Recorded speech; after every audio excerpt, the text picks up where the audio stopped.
Greetings, dear friends. Good morning, good afternoon, good evening. To all of us joining together from around the world, coming together in the sacred space of our group garden, meeting around the group fire, group hearth, group heart. 2025 initiative together with the Hekal group from Jerusalem and the Klanschkale group from Germany continues the series of creative labs awakening the souls of our nations. And as we hold together the tension of the energy of the Wesak, we begin our work today. Over to you, Uta. Yes, thank you, Alexander, and welcome everyone. It's very good to meet again now in the aura of the Wesak. Today we will have a special snapshot from the group of Russia. And due to the current political situation with the war in Ukraine and the sanctions against Russia, there's both an added charge and an added significance to today holding space for Russia. And as you know, we are now in the middle of this trilogy. The last month we had the snapshot of the USA, and next month will be the snapshot of Great Britain. So we can also see our work today in this context of this great triangle of nations.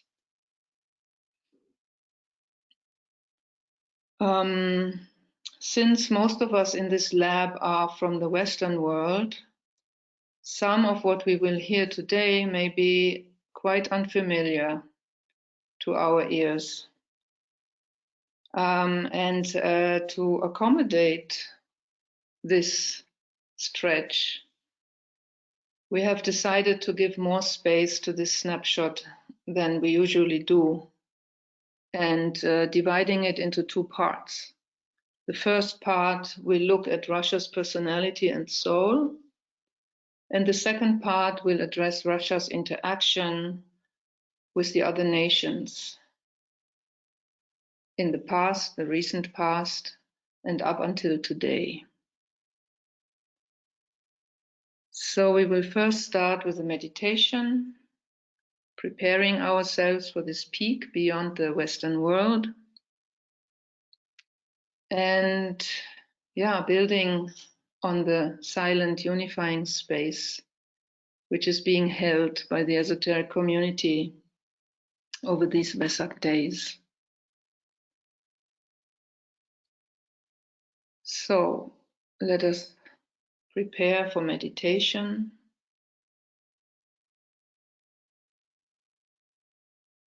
Breathing.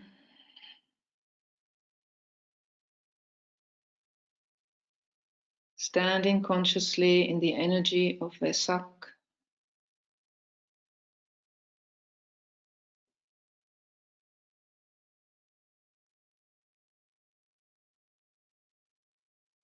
Feeling our spine straight and relaxed.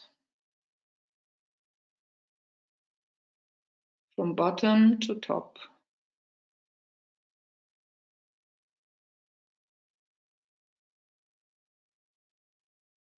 Connecting through the spine downwards with the earth.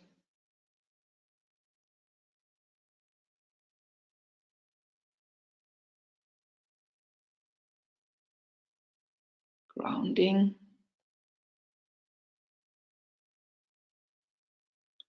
And upwards now with hierarchy and towards Shambhala.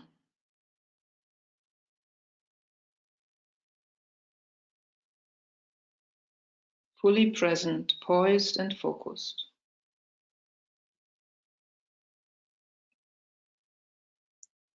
And standing now in each other's presence together in this nation's lab,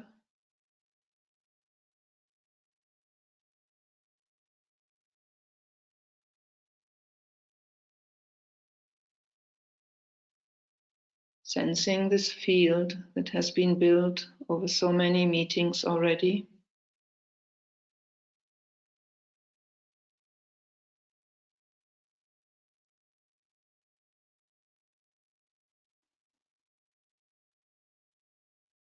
Being part of the esoteric community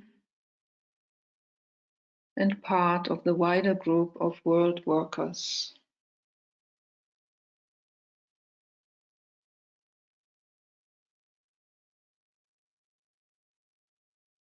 Let us take a moment to sense and affirm the inner unity of purpose, which is held by all world stewards in each nation.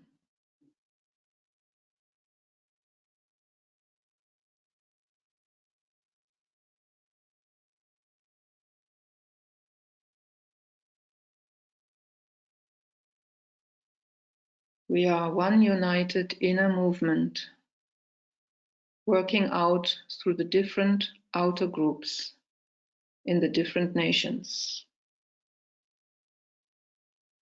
One united inner movement.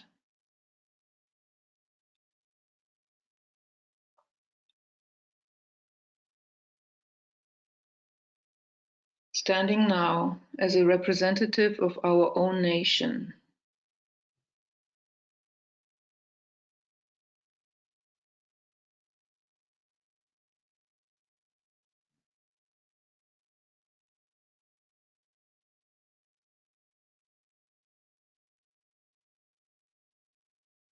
Coming into resonance with the soul of our nation.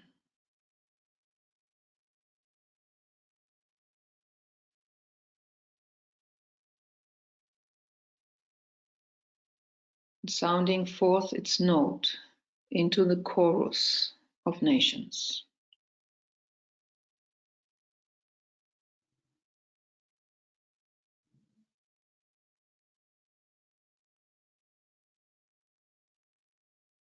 Listening for a moment to the sound of this chorus, quite chaotic and disharmonious at the moment.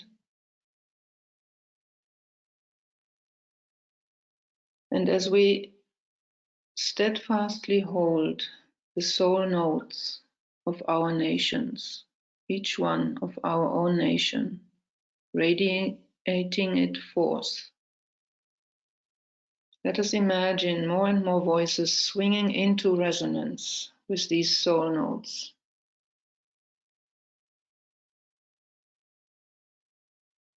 More and more voices coming into harmony, and this world chorus beginning to sound more harmonious.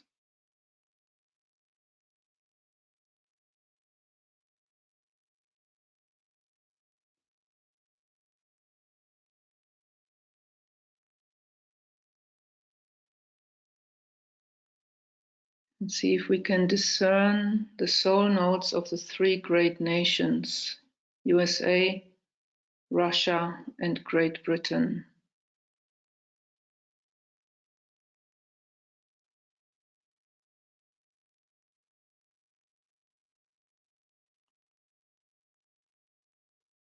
Imagining them starting to resonate with each other, coming into harmony, making a harmonious chord.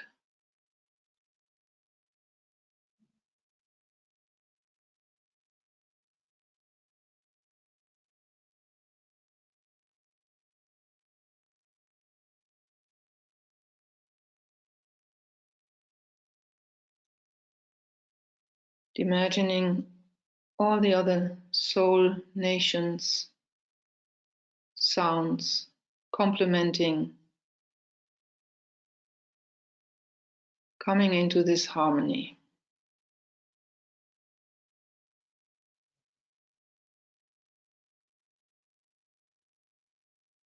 Take another moment to see this happening.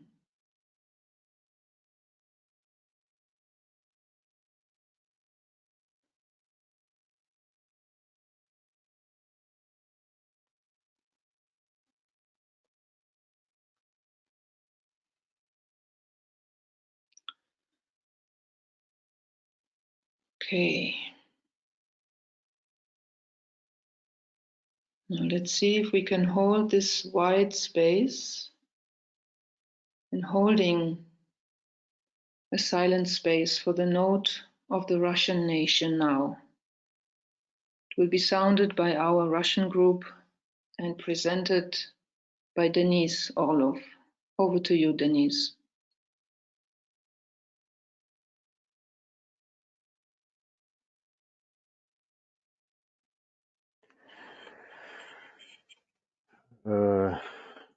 Good afternoon, good night, hello. I maybe first of all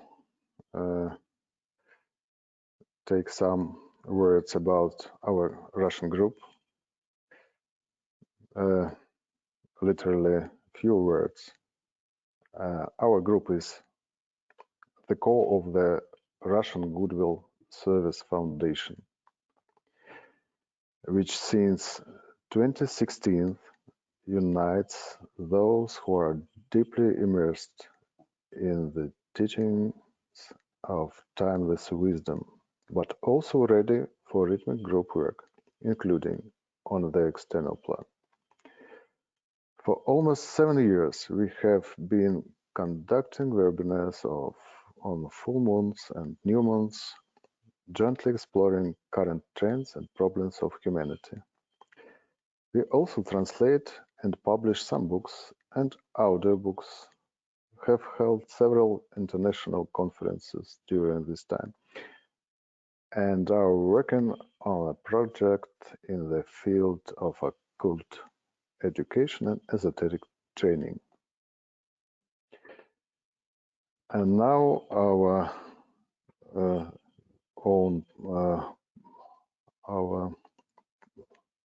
part about Russia. And before I say something about Russia, I want to begin my story and would like to thank the organizers of this webinar, and personally Uta and Helen, and not just for giving me the opportunity to speak. Of course, a special thank you for that.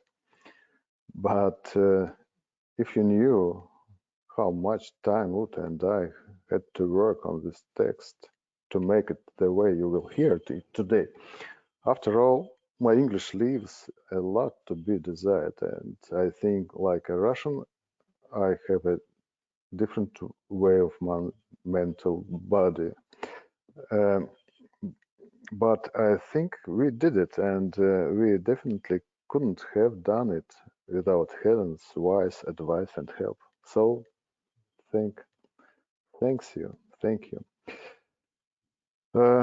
So let's begin. Please forgive me if I stammer a bit in some places, and my English is very, very bad. First of all, the physical body. Russia differs significantly from both Eastern and Western countries. Russia is the largest country in the world, but is only 180th in population density. It stretched almost 10,000 kilometers from west to east, but more than 4,000 kilometers from north to south. Much of its territory, neither climatic nor soil conditions are not suitable for agriculture. Almost a quarter of its territory is above the Arctic Circle, and its southern extremities are in the subtropical zone. It is paradoxical that Russia's eastern border is in the Western Hemisphere, and its western border is in the Eastern Hemisphere. It is also paradoxical that Russia is in two parts of the world, Europe and Asia. It is also paradoxical that Russia and America appear to share a common border running along the narrow and cold Bering Strait, very similar to their present relationships, and that the distance by land from Russia to America is less than 4 kilometers. But everyone knows that the two countries are on opposite sides of the globe. Russia, whose population is made up of more than 190 peoples and ethnic groups, born and raised between the East and the West. It has absorbed and fused both cultures without becoming one of them. Instead, it has created its own unique culture, its own unique spirituality, which is why it is so mysterious to the world and incomprehensible. Russia, being originally Slavic, combined the culture of the great medieval Mongolia, the mysterious Tartary, took very much from Byzantium with its Orthodox religion, becoming in fact a descendant of the Eastern Roman Empire, as well as of Western progressivism. Russia has an area of 17 million square kilometers, only 22% of its territory, but at the same time 75% of its entire population is in Europe. So the population density of Russia in the European part is 9 times higher than in the Asian part, at 27 people per square kilometer. Russia occupies more than 1/3 of all Europe, so it is certainly the most European country and the largest. At the same time, Russia occupies less than 1/3 of all of Asia.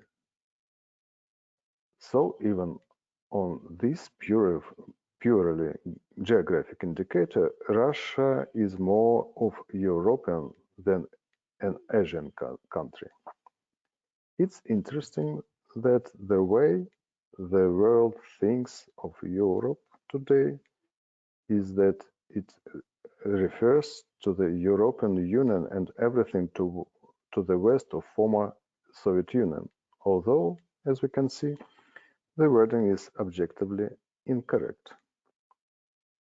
Like many other countries, Russia has seas, mountains, and steppes, but the vast majority of its lands is plains, most of which is covered by forests. 46% of the country is covered by forests, mostly conifers, about a quarter of the planet's forests. Together with the world's oceans, this vast reserve of forests produce billions of tons of oxygen for the entire globe. 40% of the world's minerals are hidden in Russia's depths. Moving smoothly to the etheric body of the country, we can say that the pranic life hidden in the forests and under the surface of the earth forms the etheric body of Russia. Russia is the northern country, and the most part of this pranic energy is concentrated in the north, closer to the head center. It is directed from there and is distributed not only through the body of Russia itself, but also feeds all of its near and far neighbors. Everyone knows that the cheapest pipeline gas in unlimited quantities can only be bought from Russia. In addition, Russia today is the pioneer and world leader in nuclear power. The same is true of the science of fusion. In addition, Russia is one of the leaders in oil and coal production.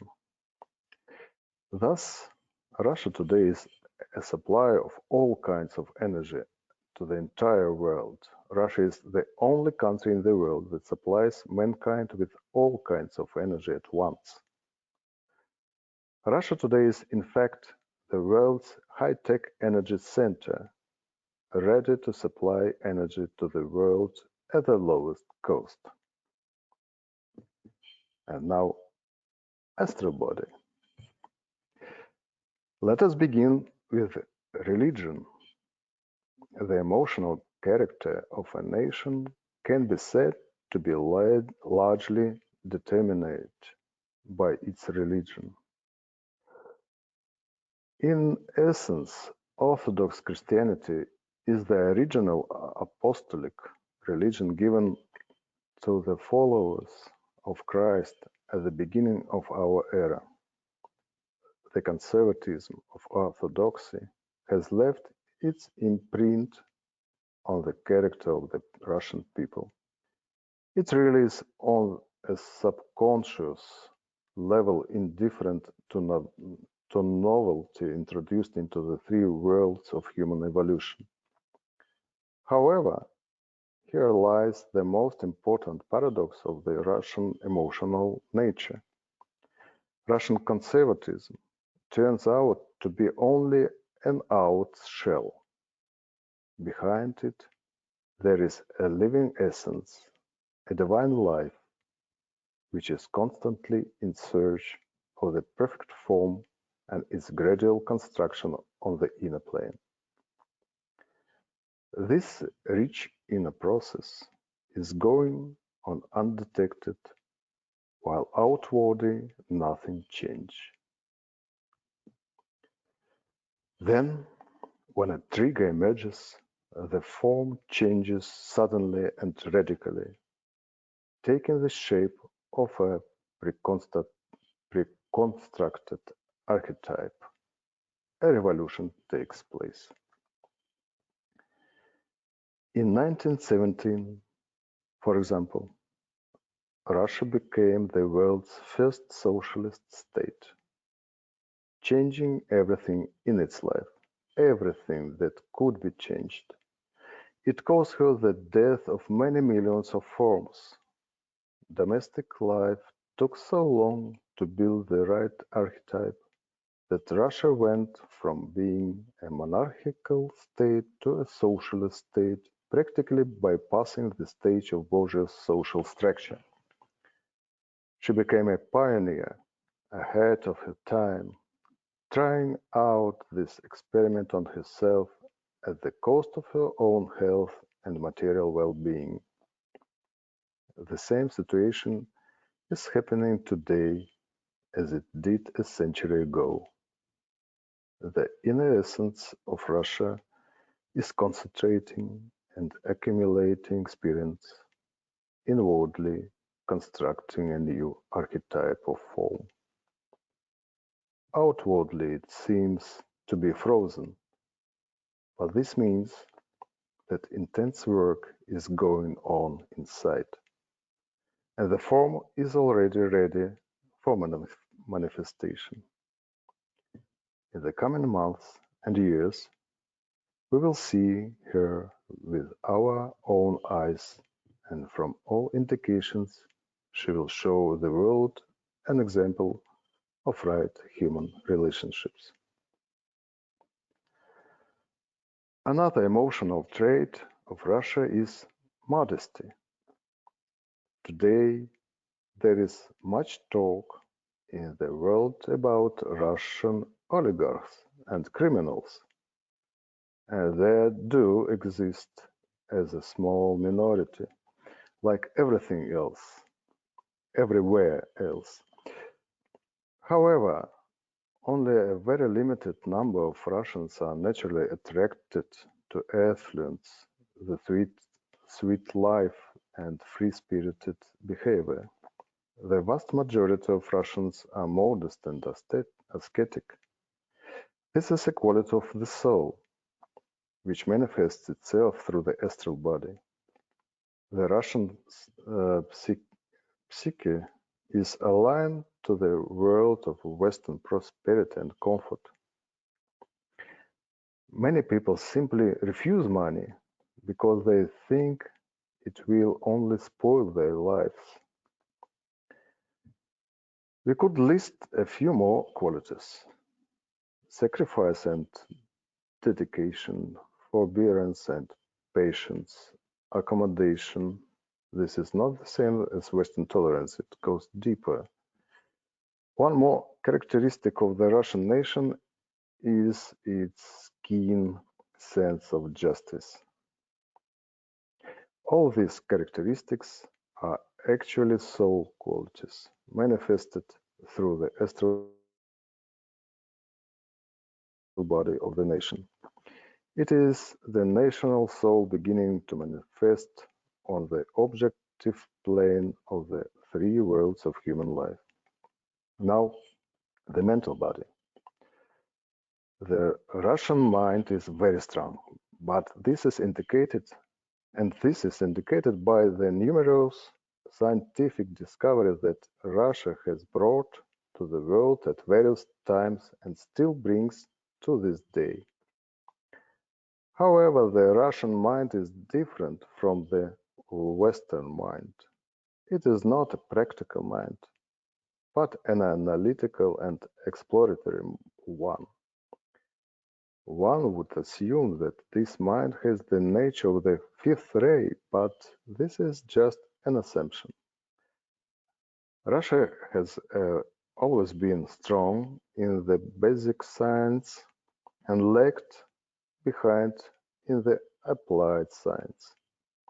It could never compete with the West in the practical application of its discoveries. Many of them were patented abroad and became the property of other states, which then successfully put them into practice. Russians were not interested in realizing their discoveries and turning them into wealth. This is the great difference between the Orthodox man and, for example, a Protestant. A Russian scientist can get satisfaction from his work being poor but recognized by society. There are still many Russians working on their projects in the United States and other Western countries so that the latter can successfully apply them for the good of humanity. This type of thinking has a cause and effect on the Russian economy.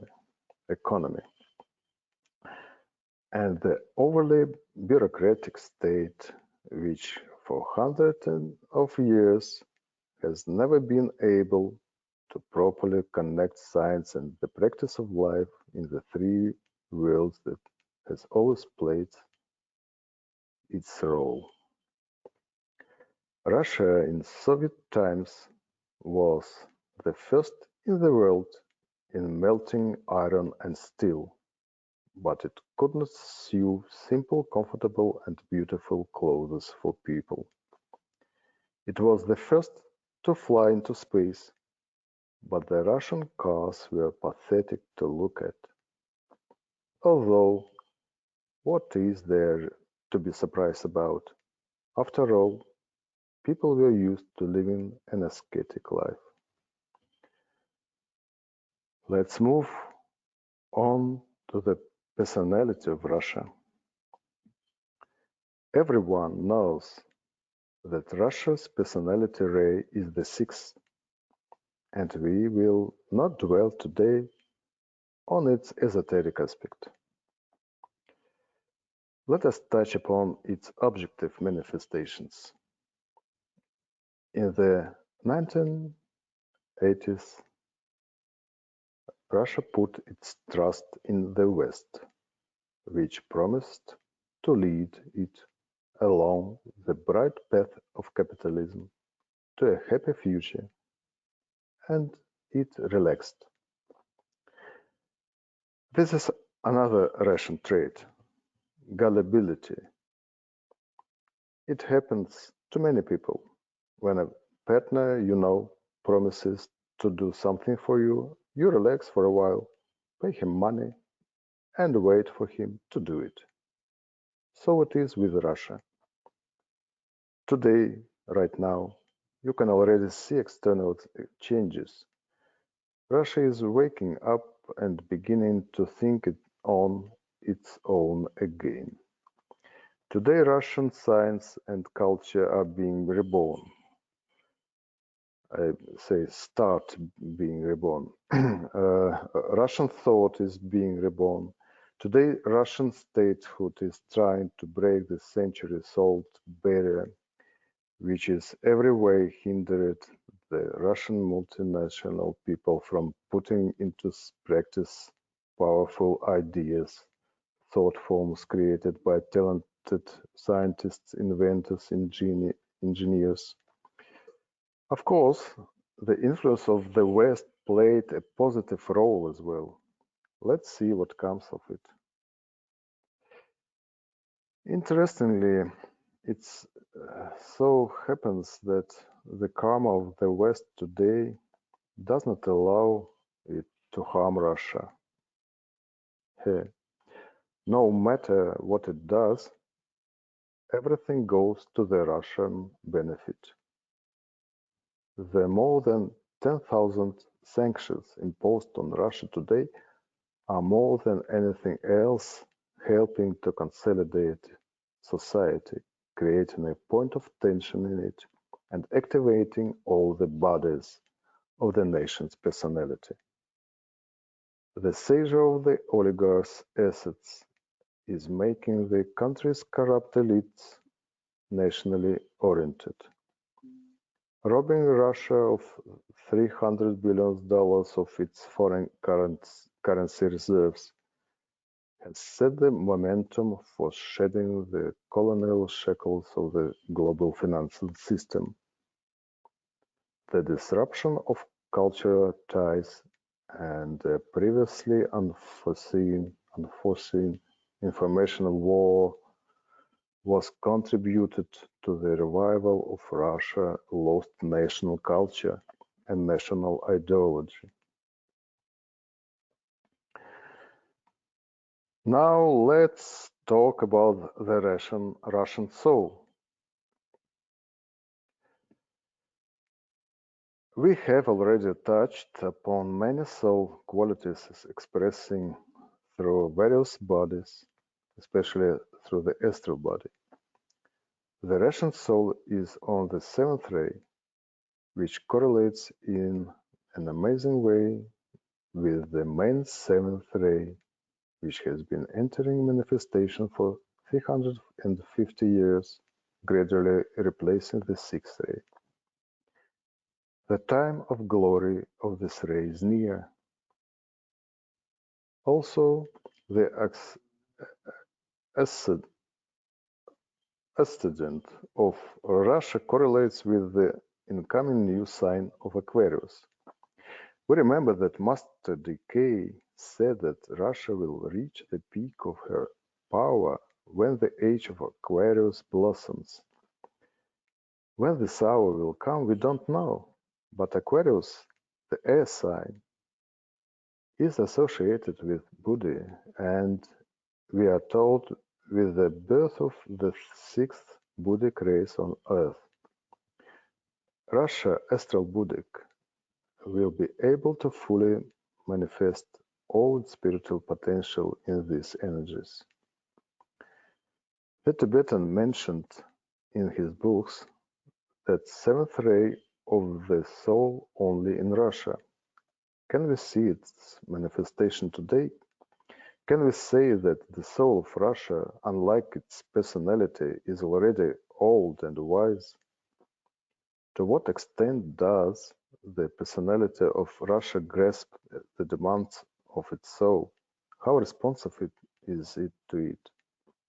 How might we see the unfolding of the nature of the seventh ray and the nature of Aquarius through its soul and personality? The Tibetan said, the primary cosmic function of the seventh ray is the magical work of connecting spirit with matter in order to create a manifested form through which life can express the glory of God. The clearest example of such a connection was the Soviet Union. As I mentioned earlier, it is clearly the seventh ray's prerogative to build a completely new society, of which there have been no examples in the world so far. But in the structure of the Soviet Union, there was another very interesting feature. The Soviet Union managed to combine the divine spirit and atheism, i.e. matter, in an absolutely unimaginable way, bypassing the second religious aspect directly. In an incomprehensible way, the builder of communism managed to base the moral code on all the Christian precepts, but completely rejected God.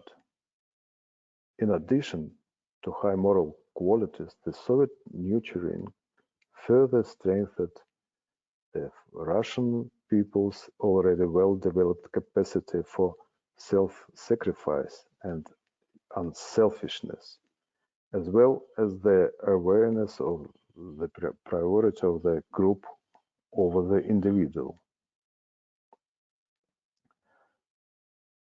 Rudolf Steiner noted an important quality of the Russian soul, saying, quote, "The soul's ability to adapt, to perceive, is the most important feature of the Russian people."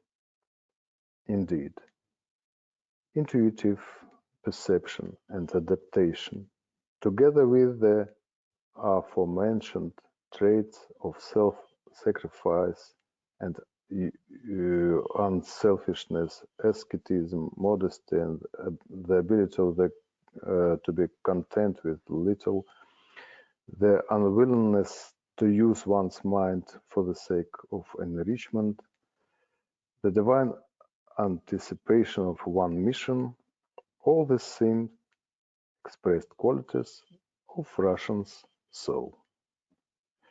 And this part, I think, we just finished on these words. Thank you, Uta.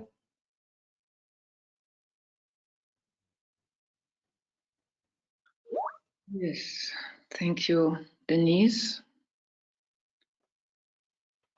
Let us just take a moment to breathe and to give some space to our inner responses to what was presented so far.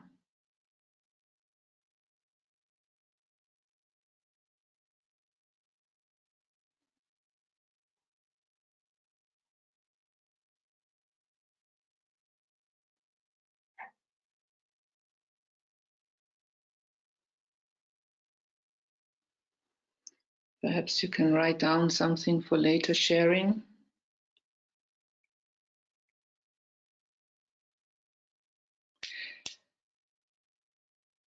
The greater the diversity that we intend to embrace, the more is required of us on all levels. We can surely see now even the effort of language. Denise's effort to speak English and our effort to understand Denise's English.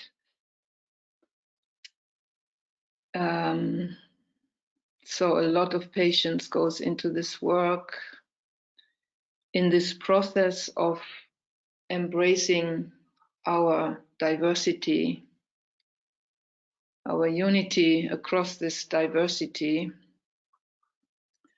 our love ripens from a pleasant niceness to the will to love, the will to unity, no matter what. And our mind learns to bear conceptual differences and dissonances, have patience for each other. And we learn to clearly and courageously express our point of view, and at the same time to hold it lightly, because we know very well that we cannot presume that ours is the full picture, no matter how much it feels like it. Especially now, in our present world of fake news and media bubbles, this becomes even clearer. And we can very clearly see now that it takes more than the analytical mind to get to the truth. It's really amazing to see how this national work touches all of us on all levels, also below the belt, so to speak, in our unconscious and vulnerable places. We need such a delicacy, such a maturity of heart and soul also to tread respectfully on this fragile and explosive ground.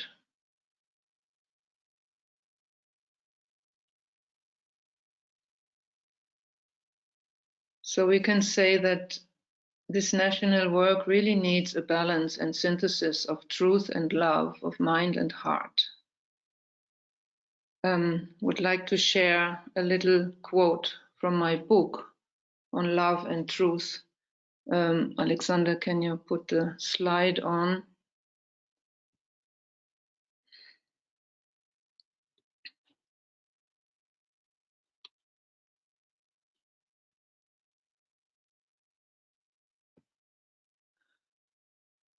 Only from a space of love, truth can be perceived. Only in a space of love, truth can be received. So the effort towards truth must always be reciprocated by an effort of love. The more we love, the more do we have the mandate to speak our truth. Without this, our effort towards truth becomes part of the problem.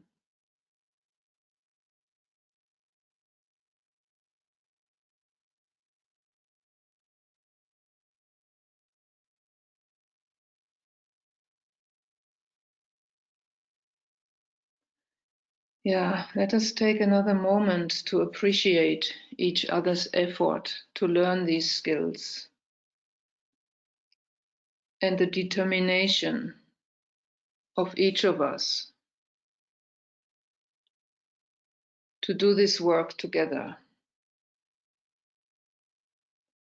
And, internalize, really feel that this unified intent is greater than any differences between us.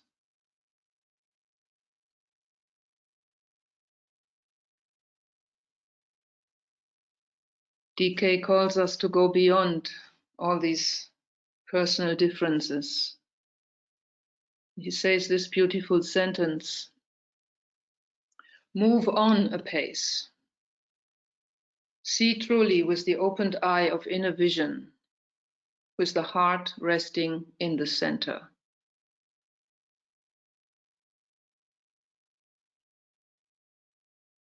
Yeah, so let us all endeavor to move on a pace, and from this higher place in ourselves and with each other. Let us hold space now for the continuation of this snapshot. Over to you again, Denise.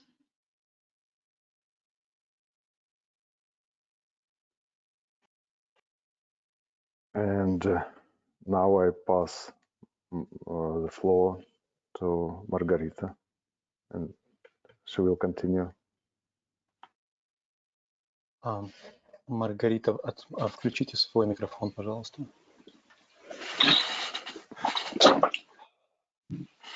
The qualities of the soul of nature are best visible in the interactions with other nations. So let us now look at the most vivid manifestation of the Russian soul within the family of nations.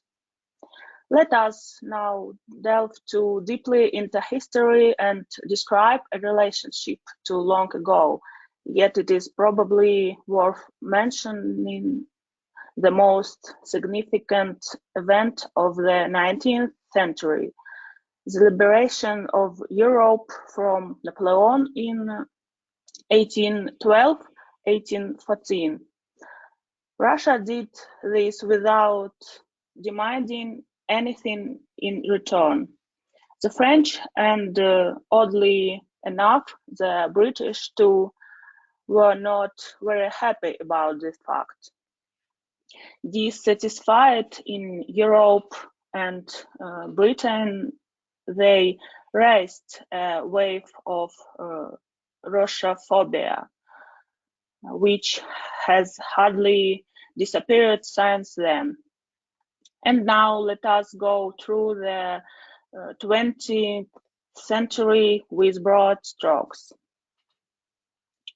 The first thing worth mentioning of the October Revolution of 1917, you may remember how ruthless capitalism was at time in squeezes out maximum profits through the rampant exploitation of the workers. With its revolution, Russia marked the beginning of world perestroika. It was a restriction of capitalism all over the world, which saw that there was an alternative to it, and it was much more human, and it worked. The movement of the working masses around the world took on a qualitatively different level and an unprecedented scope. This movement was able to bring capitalism finally to the human face we have today. The problem of labor and capital was not the only problem in humanity.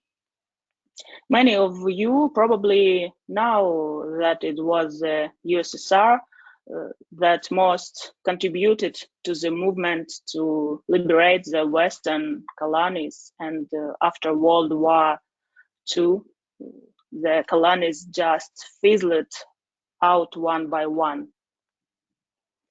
Great Britain, France, Holland, Belgium, all these countries lost most of their colonies, and I don't think they were grateful to the Soviet Union for that. Russia acted here rather as an idol of the New World Order, which could be looked up to. Everyone knows about the terrible tragedy of World War II, but unfortunately, in the West until today, there is little awareness that Nazism was defeated in that war, decidedly thanks to Russia. At the cost of 27 million lives and a ruined country, Russia defeated Hitler and saved not only Europe, but the entire world, as Hitler was not going to stop only in Eurasia.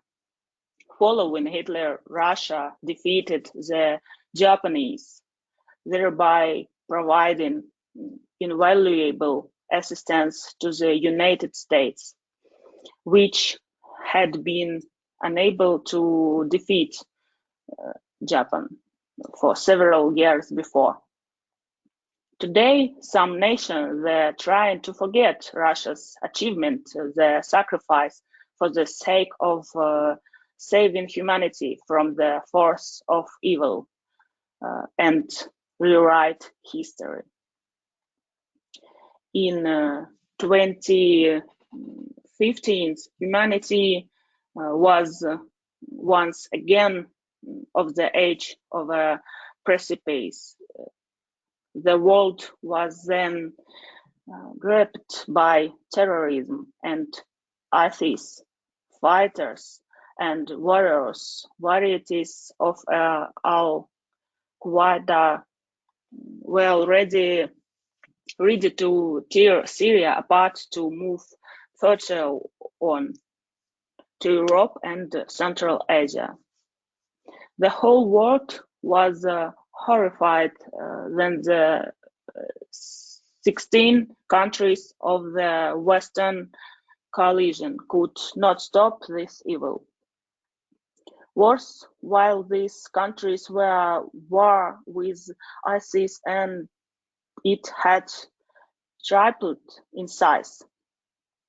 Why this happened is a topic for a separate conversation, but in October 2015, Russia came to Syria, and once again, we should say that only the arrival of Russia in Syria was able to stop and destroy ISIS. It is frightening to imagine what would have happened to the world if Russia had not gone there. Russia today is the most active server in the human kingdom, striving to breed right human and right international relations, based on international law, on the principle of goodwill, and one of the most important aspect, harmlessness. This is how the seventh ray of the soul of Russia manifests itself today in appeal to humanity to bring order to international relations, the level of which has now fallen to almost zero. Russia is ready today to lend a helping hand to the West, which is fallen into an abyss for many years, into the abyss of permissiveness, soullessness, national egoism, and arrogance. Yes, yes. I want. Thank you, Margaret. Thank you. Maybe yes. I want to continue, and with such words, I know this is a big lump to swallow, especially in the light of the war in Ukraine. And I know that what I'm presenting here, what we are presenting here, is very different from the picture most of you hold about Russia's present role in the world. Please bear with me for a bit longer and listen to the point I wish to make. When one looks at all of today's events as an observer, one can clearly see how the hierarchy's plan is being implemented, despite the disparate resistance of the forces of evil. In this situation, the task of disciples is not to remain aloof from the events taking place. The Tibetan wrote that it was the disciples who were responsible for World War II breaking out on the physical plane. If they had not remained indifferent to the pre-war events, if they had actively taken the right side, the war might have been avoided. You may recall that in 1938, the United States recognized Adolf Hitler as Man of the Year for spreading democracy around the world. And in 1939, Hitler was nominated for the Nobel Peace Prize, but did not get it in time because he attacked Poland that year. Many disciples in the West supported Hitler, falling for the propaganda, and today history repeats itself. Today, Russia is again saving the world from the brown plague, and again it is not recognized, in fact, is violently fought and punished for it. Different countries today blame Russia for all its sins, only to hide their own sins. Today, evil, behind which the door was never sealed after World War II, has once again reared its deadly head, and it is a far greater threat to humanity than it was 80 years ago. Today it is dressed up in white clothes. Today it is the USA and the Great Britain on its side. There are no longer lies of Russia. On the contrary, they are at war against it. St. Anthony the Great's famous remark from 1700 years ago expressed well what many Russians feel today. He said, "The end times will come when 9 sick people will come to one healthy person and say, 'You are sick because you are not like us.'" How to cope with it? Will Russia withstand with global evil engulfing today half of the world? How many sacrifices will she have to make to save humanity? Will healthy forces wake up in the world today? And will they be able to openly take the side of Russia in the unequal war for life or death? Will humanity be able to cross this threshold beyond which stands the new heaven and the new earth? I would like to end my story on a more optimistic note and recall the main purpose of Russia from the point of view of the hierarchy. Russia strives in every way to establish the closest relations both with the East, the real East, which is not Russia, and with the West. It does this in spite of the forces of evil, trying in every way to cut Russia off from the rest of the world, and above all to destroy the ties between Russia and Europe. Russia has absorbed great blows from the West in recent years, even too much. But this experience will certainly enrich her and more fully form the character traits she lacks. She takes every opportunity not to ruin her ties with Europe, trying to soften the confrontation with her magical inherent skill. Had she not this skill, she would not have the world mission of linking the two ways, the spiritual, conservative, technologically backward East, and the ambitions, egoistical but progressive, individualist and technologically advanced West. Thank you a lot. Thank you. That's the end of my story.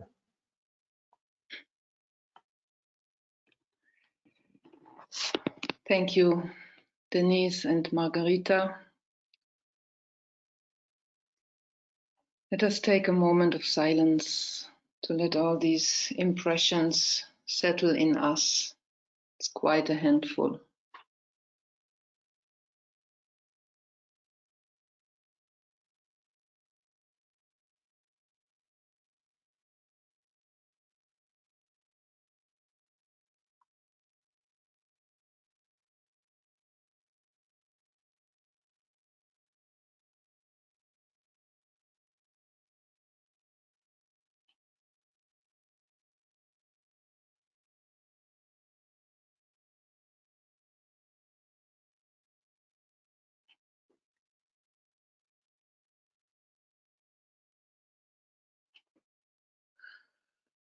Okay. I believe that this snapshot is surely stirring up all kinds of feelings and all kinds of thoughts in many of us. Perhaps many of the things that have been shared were not known before. Let us now move to a sharing. And I would say it is also valuable also to share our feelings, not only insights or opinions, but also what it does to us to listen to such a snapshot across cultural differences, across a field of tension. So let's hold space together to do one more step on this way to world peace.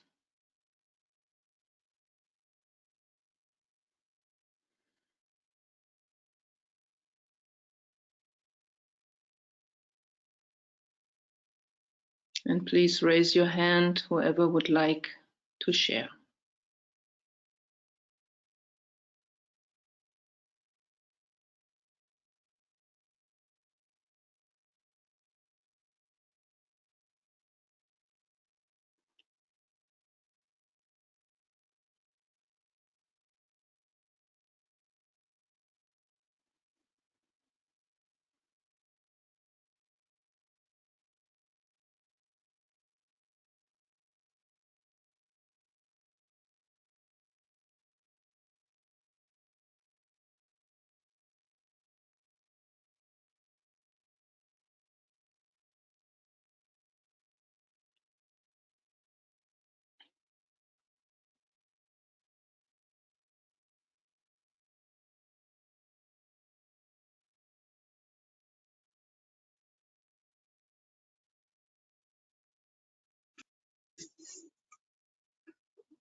My name is Julia, and I would like to thank Denise for interesting presentation, and many interesting points were covered.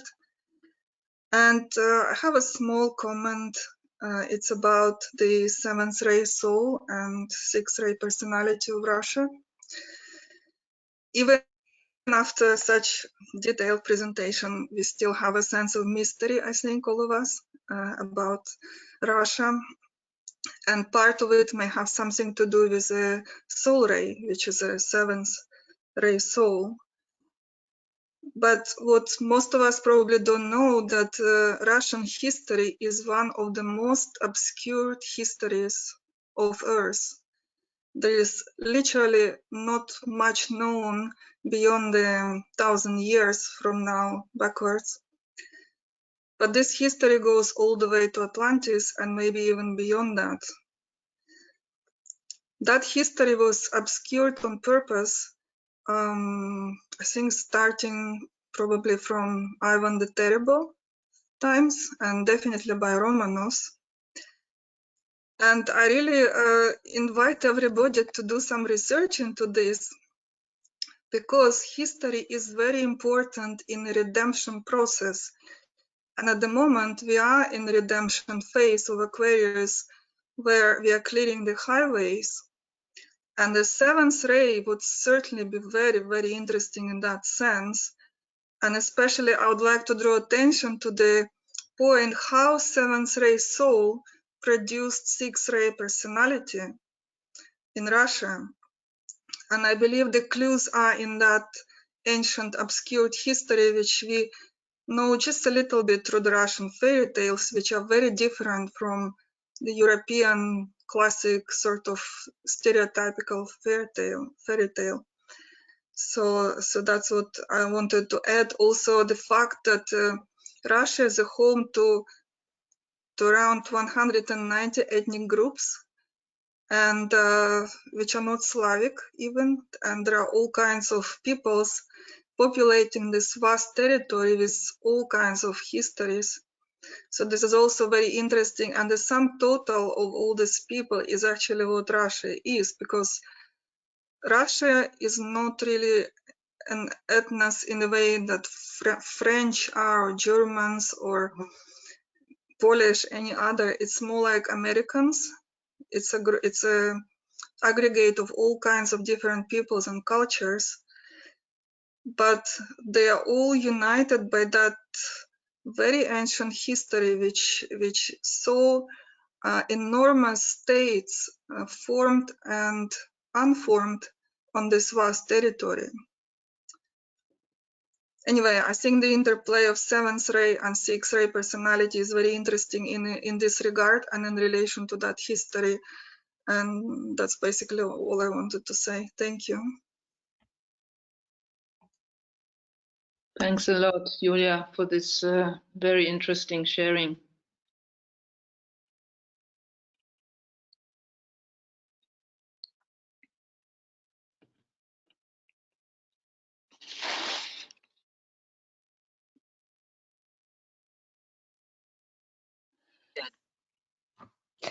Hello, my name is Barbara Rolfe, and I'm in the United States. I wanted to first thank Denise, because you may have said that to be patient with your English, but because I needed to listen so carefully, it was a blessing to be able to listen to what I have noticed over the last 10, 15 years, that in relationship and listening to those who have come out of Russia, there is such a deep occult wisdom there that comes across in what is shared. And I really, really appreciate that. It also, two other things came to me. One is in speaking to the sixth and seventh ray, soul and personality, I was sitting there in my mind wondering, oh my goodness, I wonder if Russia at this time of the great precipice between shifting from the age of Pisces and the age of Aquarius, and that sixth and seventh ray, if Russia is not resolving that in dealing with it for the whole of humanity, I hadn't thought about that before, but it popped into my brain as you were talking. The other was that even though remembering that DK has talked about how, we, whether it be an individual or a nation, that our perceptions are based on our past experiences, on our history, and so much of that comes into how we each individually look at our own nation and look at that history and interpret it.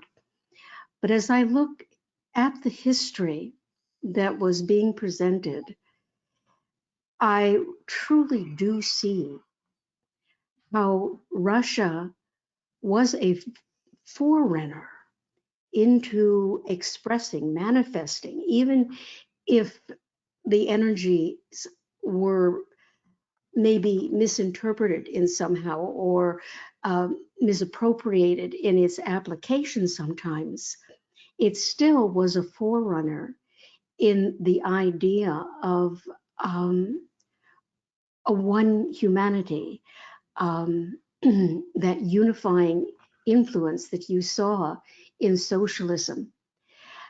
And as I was thinking about that, regardless of how it is viewed, Russia and maybe Cuba with Fidel Castro, the motivation that was behind it was to create a more perfect union, something we talk about in the United States, of all the humanity for a greater good of all.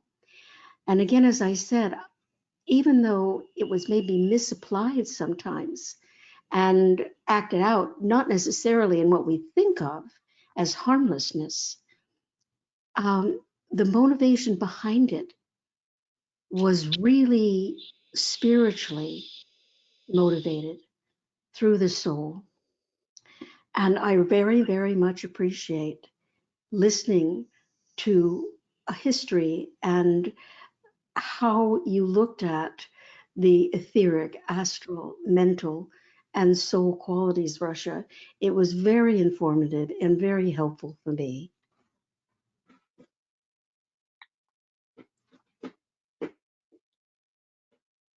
Thank you, Barbara. Also very rich and deep sharing. Gratitude.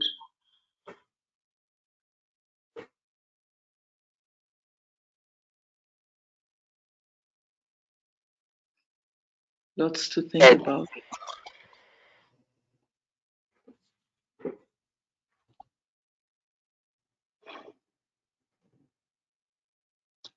Can you hear me? Hi, Philip. Yes. Hi. Yeah, thanks so much, Dennis, for all your commentaries, and the other person, I can't remember her name now, and Barbara and Julia. Excellent observations and really in depth.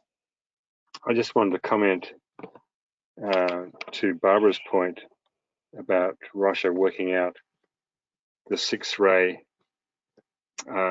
energy at the end of the age of Pisces, and also at the end of the 6-ray cycle. Of course, Russia and USA have extraordinary few things in common in terms of synthesizing large populations of disparate peoples. They're both 6-ray personalities and both Aquarian souls. And so I think it's both nations that are working out the pairs of opposites with regard to the glamours of the 6-ray and all the good points of the 6-ray as well, of course. And they have the potential to do that through developing the detachment of their Aquarian souls. It's quite a wide polarity in some ways, having an Aquarian soul and 6-ray personality. So there was that, and Denise also mentioned that he felt Russia does not have a fifth-ray mind. That's my best guess so far out of the last few years. There could be a first sub-ray there as well, given Russia's scientific advances in so many fields. I would certainly give it the fifth ray, and also as one of the major races of the fifth root race, or or nations, if you like, of the branch races and sub races of the fifth root race, and perhaps even a sixth ray astral body as well. And I've always felt the first ray very strong in Russia, and so at this point I'm looking at a first ray physical body. I think many of the wars and hardships and sieges famous in Russian history point to the perseverance and stamina of the first ray in this nation. So yeah, just my comments for now.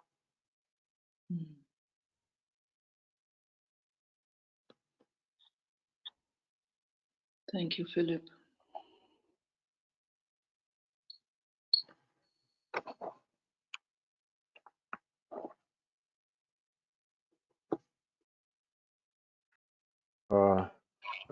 Sasha?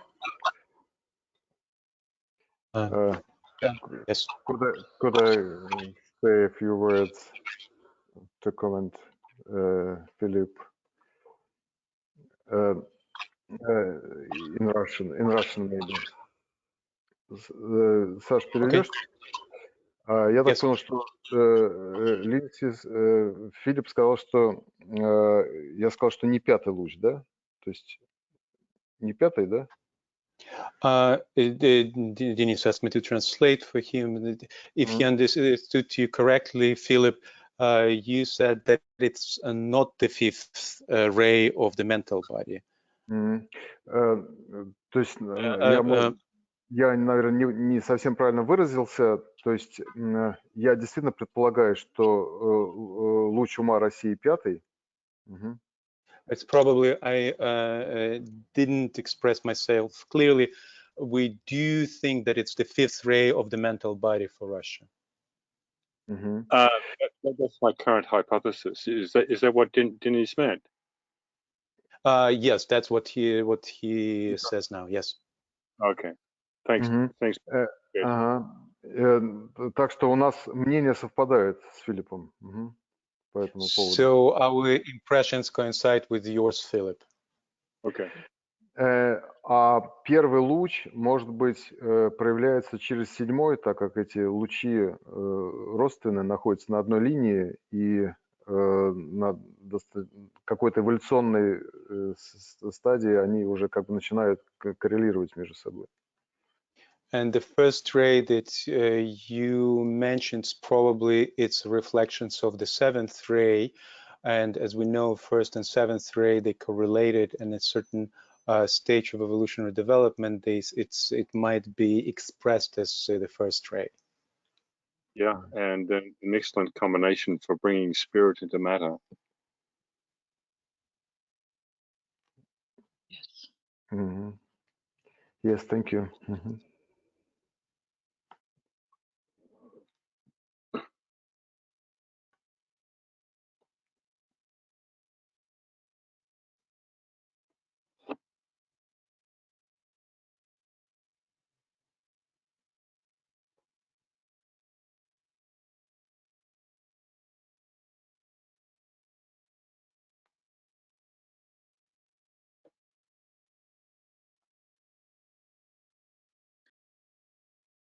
I can share some of my own impressions, having worked with Denise over the last few months on different texts and just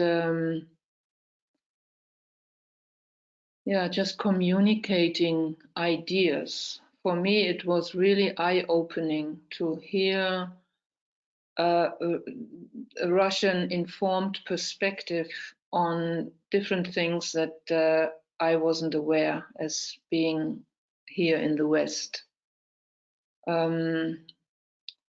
It's a stretch, it is still a stretch for me to also the recognition that things that in Russia are common knowledge, we don't hear in our media about our own history and about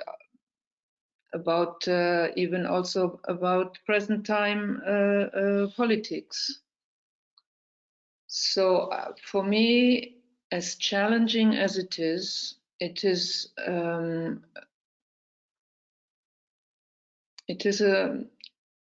a soul gift to have this relationship and relationships like this, and learning together to get to know each other in our different perspectives and different feelings, and go through these differences and learn how to appreciate each other in our sincerity. So I want to express my gratitude to the Russian group and also to my co-workers and to all of you, all of us who are doing this effort.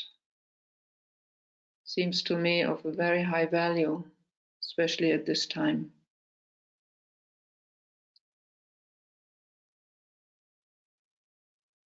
Hi, this is Helen from Jerusalem. Thank you, Helen. I would like to say just a few words to Denise and to this platform that allows this to happen.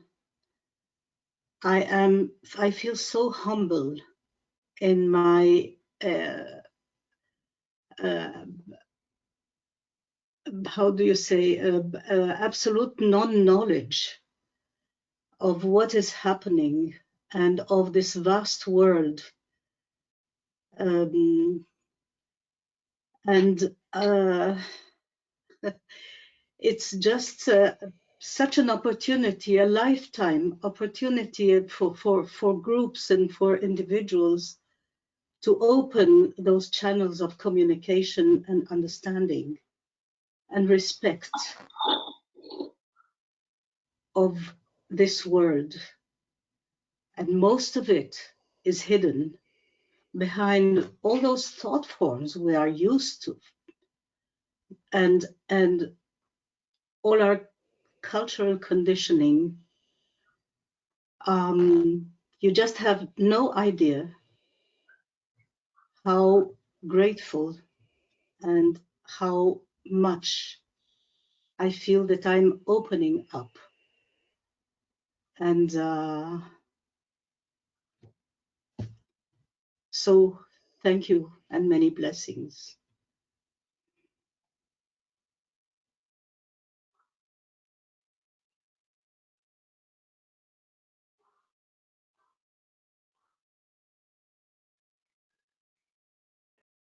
Thank you, Helen, for these words.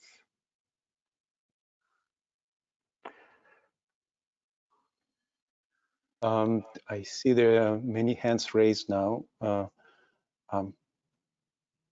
Uta, how would you like to proceed? Yes. I've unmuted John Alexis, so maybe John Alexis, please unmute yourself.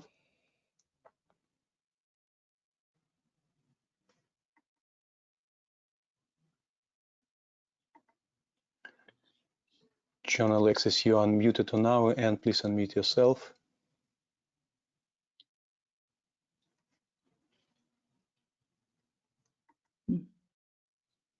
Okay, let's unmute Deborah.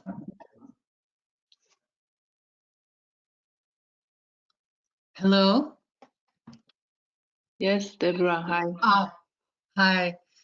I really want to thank Denise and Marguerite, for the presentation. It's very rich and deep, and there are so many things that could be unpacked, you know, like a gift in a box. But I was very especially moved and intrigued. Denise was talking about the seventh ray soul of Russia and how it goes inward, deeply inward, to commune, so to say, you know, with the spiritual polarity, to create an archetype that then, when it comes down the alignment into the physical, can manifest almost overnight. And that was how he described the process of the Russian Revolution, I believe. So that really arrested my attention, because having been to Russia twice, not nearly long enough, but still very impressionable, I could feel the depth right into the earth of the spirit of Russia when I was there and interacting with the Russian people in conference. And I can't help but notice some of our most notable carriers of wisdom, Madame Blavatsky, Nicholas and Helena Roerich, Gurdjieff, all figures that I have been immersed in the teachings of, that there I can feel the deep magical and really deep, wide understanding of humanity and its most deep and ancient history. And so I am also asking for recognition as someone from the United States and involved in esoteric work, that to affirm there is a very deep, unseen, powerful configuration taking place spiritually here as well, needing to eventually break out through the crust, the old skin of rampant and soul-killing materialism, capitalism, imperialism, etc. That is the outer crust, sixth ray, disintegrating personality of the United States. That my prayer is that we meet in that inner magical, soul-infused new world together. Oh.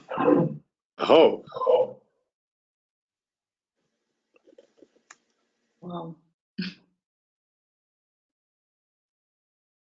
we lay the groundwork, it seems, for this to happen by such conversations.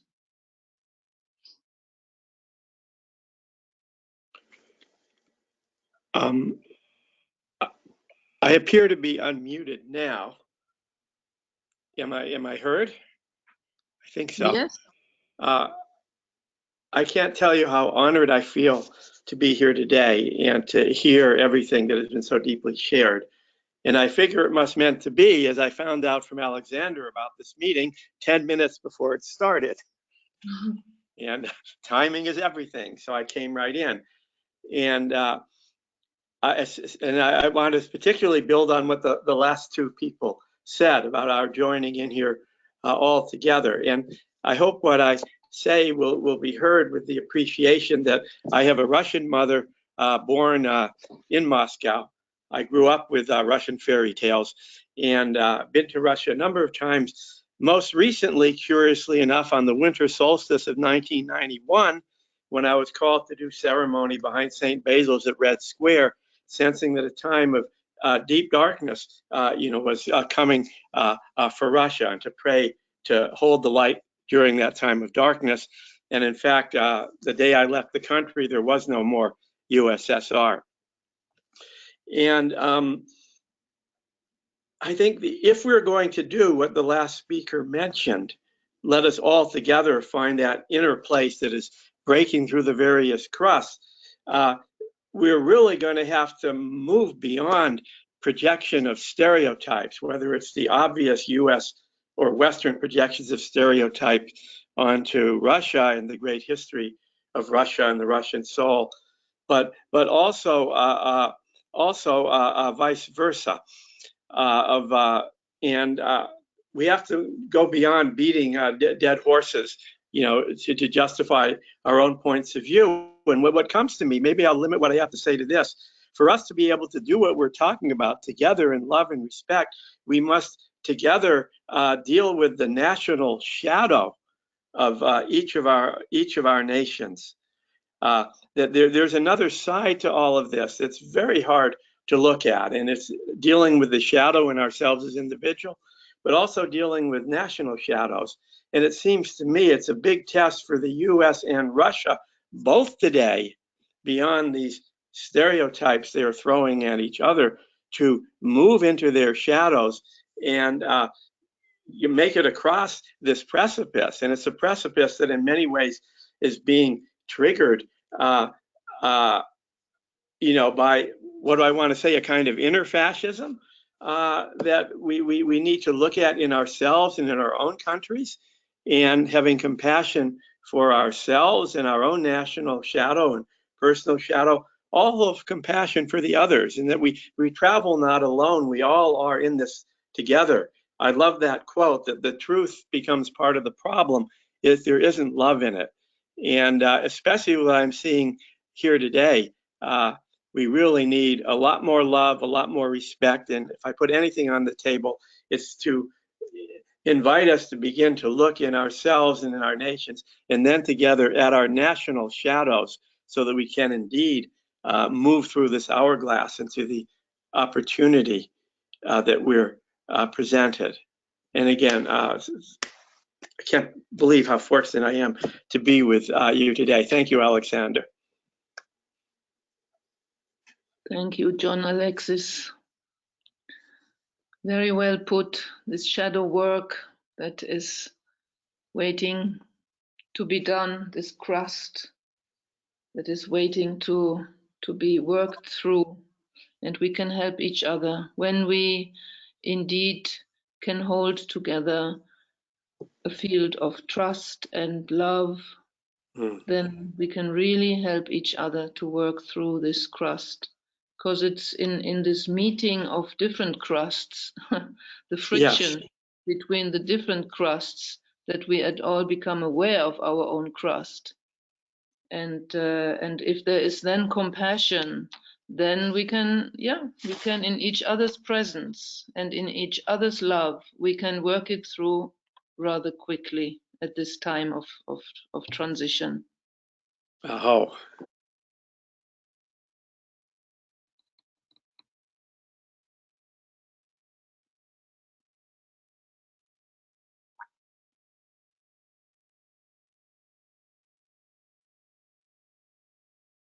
Uta, we have a few more raised hands. Mm-hmm. We have you a want to little bit proceed? more time, yes. For however long we can go, I think will be just a blessing to have more sharing.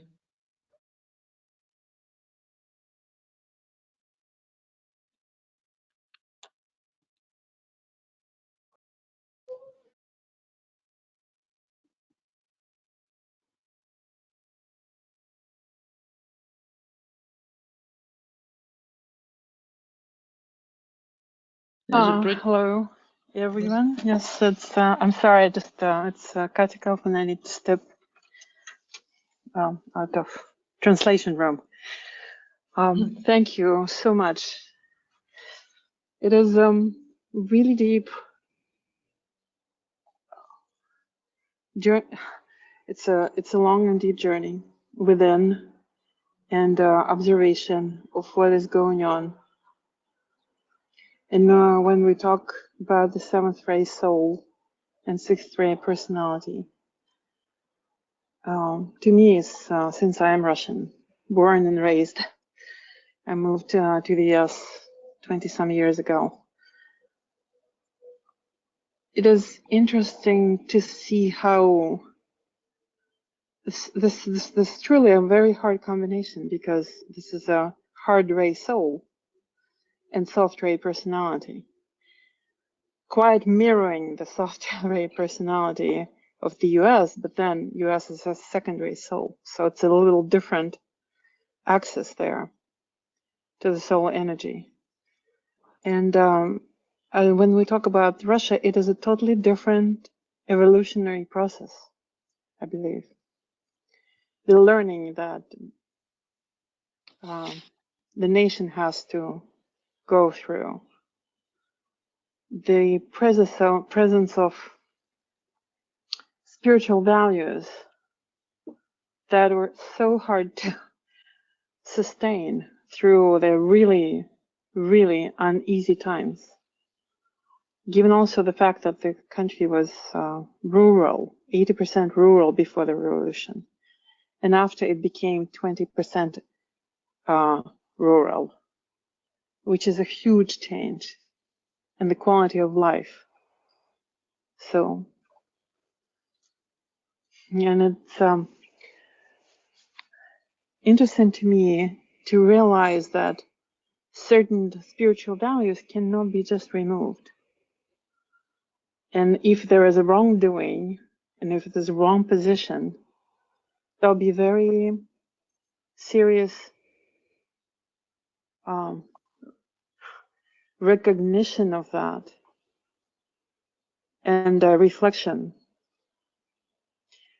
because it's not so easy, I believe, for the hard ray soul to let go of things. It's going to be developed, it's going to be changed, and it's going to be moved forward. And I think it will be obvious for the whole world to see, because it is an enormous presence. And whatever is being observed there and figured out there will be very much transmitted all over the world. And I think that's why it's the same thing with US and with the triangle, Great Britain, US, and Russia. Whatever is going on in those countries is very much visible to everyone. So it's a learning process for everyone. And the last thing I wanted to say is just was reading the diaries of Leo Tolstoy, and I found one which I found particularly interesting. The one when he writes about Mechnikov, which is like an enormous, gigantic scientist, right, of the time. And he talks about him. He says that, oh, he's like inventing all sorts of, ways to deal with the human body, to like get rid of old age and death, as if without him nobody really thought about it. But now that Mechnikov realized that old age and death are not very pleasant, did you think, Mr. Mechnikov, that before you not children's minds were dealing with this issue, but they actually dealt with it in a very intelligent way, not looking for the answer in the human body, but in the spiritual being of a human. So there are two issues always open: the material life, which is important, yet always less important than the spiritual life, even if it's not, evolved to the point of perfection. The consciousness is still not up to the ideas that are being pursued. Still, no matter what, the path is trodden, and it is ahead of us, country. Beloved country of mine. Thank you. Thank you, Katja. If we have one more moment, Gillian, you have lowered your hand, but perhaps it would be good to have a British voice today for the Yes, last. Jill from UK. Thank you for the presentation. It was very powerful and certainly opened my eyes, because we don't get to hear very much about Russia at all. And it came through that you're a very spiritual country. And I think if the three nations can come to more or less what Katya said and use our souls to make the decisions rather than the personalities, then I think there will be a very powerful union. Thank you.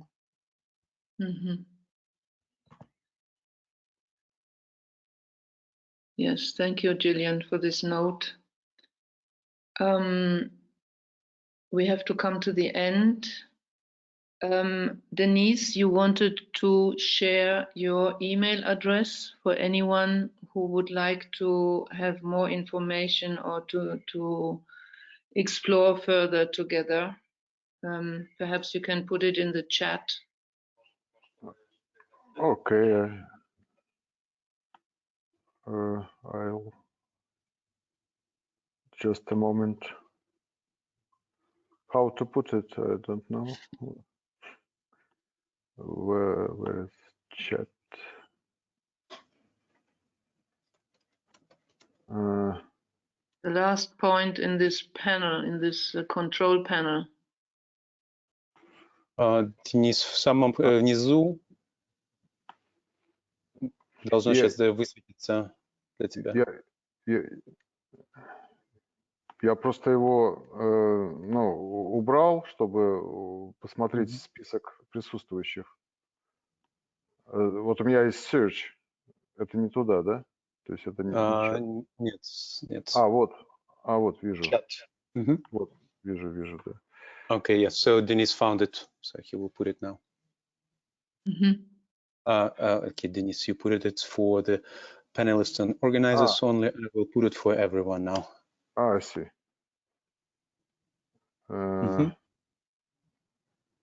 So it's altionSSS@gmail.com. Is that right? Yes. Thank you. You can organize this and panelists. I've put it already for everyone, so don't worry. Thank you. It's all good. Yes. Okay. Thank you, everyone, for this very deep exploration. And it will surely be continued. And next month we will have the third of the trilogy, the British snapshot, and let's see how we will weave on this new symphony into harmony, do our part. Thank you to everybody. Thank you. Thank you. До свидания. Thank you. До свидания. Goodbye. Goodbye. Bye.